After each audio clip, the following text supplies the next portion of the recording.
Thank you, Chair. I do have some questions to ask you on the merger, and I think a lot of them have been answered. But I have one question to direct to Roy. In the past, there was criticism that DFID could only use Criterion 8 to assess the economic capacity of the recipient country itself, not the development impact on neighbouring countries who might be on the receiving end of those exported arms. Do you think the departmental merger will resolve that problem? And how, or why not? Well, I suppose, yeah, that kind of feeds into what I was going to say in answer to the last question, actually, because the Nigeria case, for example, was asked in the context of Criterion 8 and DFID. And DFID basically wouldn't get an effective say in that because the size of those sales is too small to count, in the kind of DFID framework. It wouldn't cross the thresholds which would allow DFID to get involved.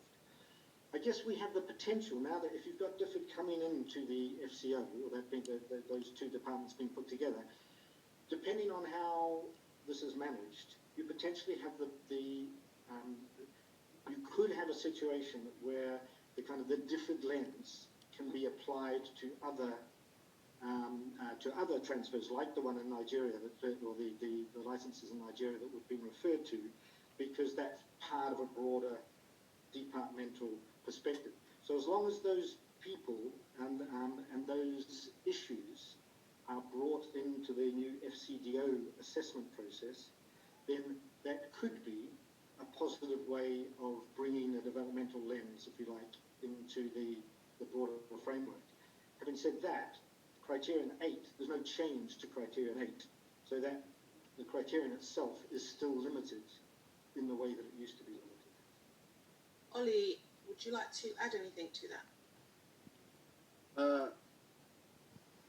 No, I don't think so. I think Roy's captured what I would say on that point. And Sam? Exactly, that the issues with sustainable development, like the ones I mentioned earlier about conflict across, very often cross-border issues, and at the moment the framework of the criteria doesn't allow that to be taken into account. Thank you. And lastly, to Roy, the 2019 annual report states that there was no refusals or revocations of the standard individual export license and the standard individual trade control license. Do you think this will change under the merger? Again, because the criterion itself hasn't changed, I see no reason so far to see any greater likelihood that Criterion 8 will be invoked as the reason for refusing a license. Depending on how the issues and the personnel are managed, you could get the developmental, as I say, you could get the developmental lens brought in, but that would not necessarily be the grounds on which a license might be refused. Can I just come in on this point with a quick additional point? So, the way that we understand the UK license refusal process works is that they essentially work down the criteria from 1 to 8. Now, because these things are interlinked, it's very likely that a license that may well have flagged concerns under criteria 8 have also flagged concerns under criteria 2, for example. So the license will be refused on the grounds of criteria 2 because that's the first one that's come down the list.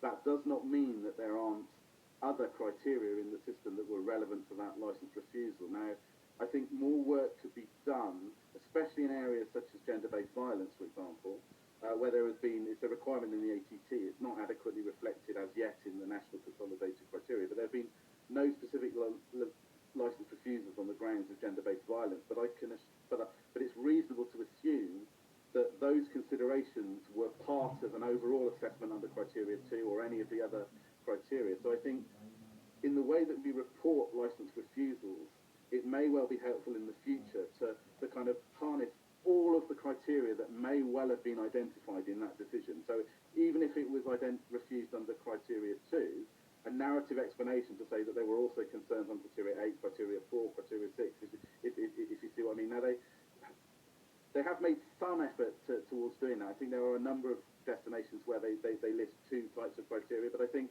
a more detailed explanation would give a more in the round explanation about how the criteria work together.